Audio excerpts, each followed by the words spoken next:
Good? You're good. Hi there, my name is Chef Shwasty, and recently I have gone through several months of hell with my neighbors. Now that's kind of why I'm in the situation that I am right now. I have made videos, I have made Imgur posts, and yes, I pronounce it that way. Sorry. We've made drunk cooking videos, we've done a lot of things, but now it's time for me to step up to the plate and deliver on the promises that I've made to people. On my most recent post, I made a comment saying that, hey, top comments I will narrate whatever you so decide. The one that I'm going to be doing right now is Jabberwocky by Lewis Carroll, which is a poem released in, right around 1870-something.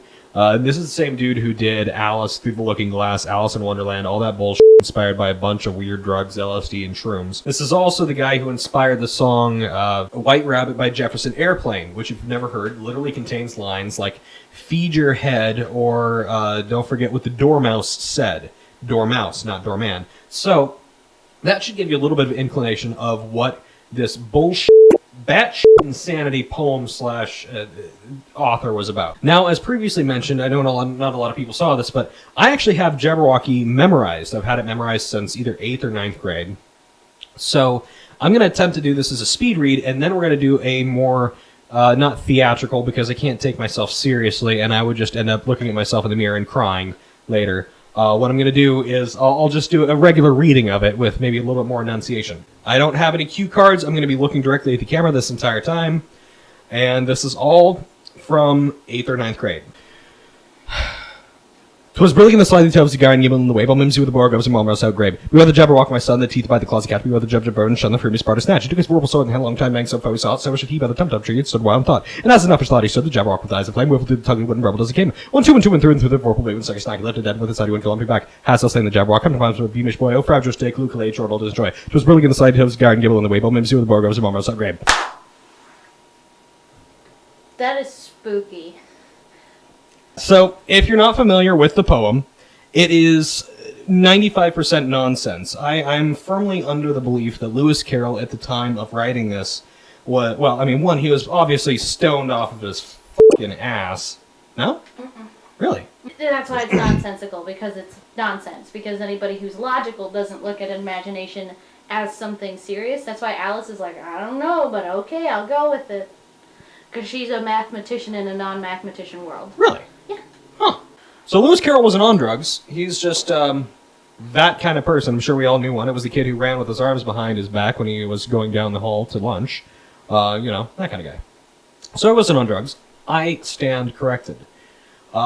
Fake news! Fake news! What we have there is just a travesty of invented words. And, okay, earlier what I started saying was I wholeheartedly believe that he was stoned off of his ass, and then what I now think he was trying to do, maybe he was trying to do the thing that Shakespeare did, where he was like, you know what are those things that are in your head that you see with? Eyeballs. He was trying to invent words. Not necessarily logical ones, but, mimsy in the context means that maybe the Borgos were fucking happy. Who goddamn knows? But maybe that's what he was trying to do.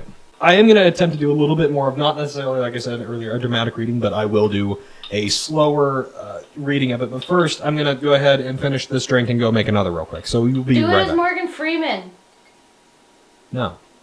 I think this is the 4th. I don't know. We've been cooking, too. And if you're following us on Snapchat, at Chef Shwasty, we're making rigatoni, vodka, Florentine tonight, so not a whole lot of work going into it because I didn't want to double book myself, but here we are. Okay, so we're gonna drink. All right, we're also gonna be doing this dramatically or non-dramatically while wearing it. This actually fits. That fits like a motherfucker. It does fit. Here we go. All right, is the lettuce in front? I'm trying to make this like a Big Mac. The lettuce is in front. Okay. 'Twas brillig in the slithy toves, did gyre and gimble in the wave. All mimsy were the Borgos and the Momraths out grave. Beware the Jabberwock, my son, the teeth that bite, the claws that catch.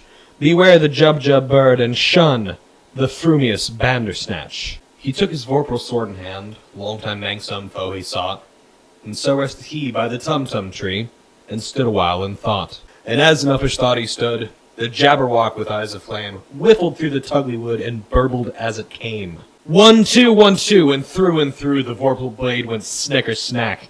He left it dead, and with his head he went galumping back. Hast thou slain the Jabberwock? Come to my arms, my beamish boy. O frabjous day, Kalukale. He chortled in his joy. 'Twas brillig, in the slidey toves, the gyre, and gibble in the wabe, while Mimsy wore the Borgos, and the Umrats out grave.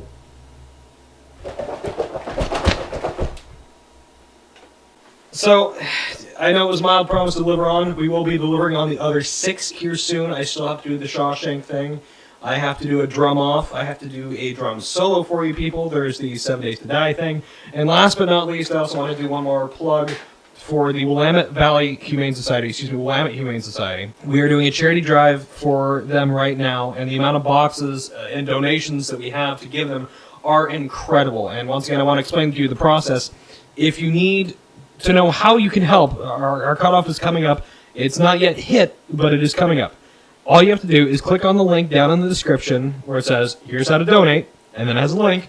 It will show you the Amazon wish list that they have and where to ship it. So you're going to see your username with what you donate and an animal enjoying it, and they will be enjoying that until they get adopted. We are ensuring that their hopefully short stay is an enjoyable one. Thank you once again. I appreciate all of your support, all of your love. We're going to go back and make some rigatoni now, and coming up soon, we're going to do the Shawshank thing and all the other bullshit I promise. So, stay tuned. All the other bullshit you're making me do. Stay tuned. And big love from the chef. Good night.